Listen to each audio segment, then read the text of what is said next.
The paralysis that is affecting, particularly right now, the Security Council is linked to the war in Ukraine.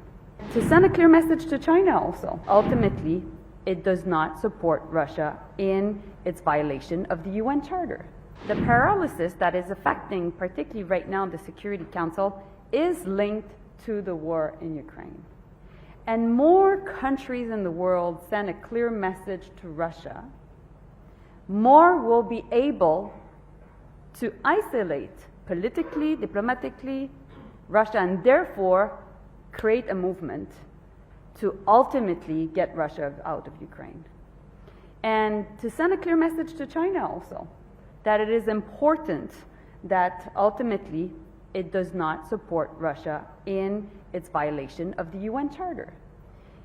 And I think that we saw through the G20 that 18 countries were in favor of an approach, and there was 2 dissenting countries. And India said these are the 2 countries, China and Russia, dissented. And that's movement diplomatically. I think this is something we need to recognize, that was, yes, indeed, there was no joint press release, but at the same time, for India to say that Russia and China were the only ones not reaching a consensus is a message in itself.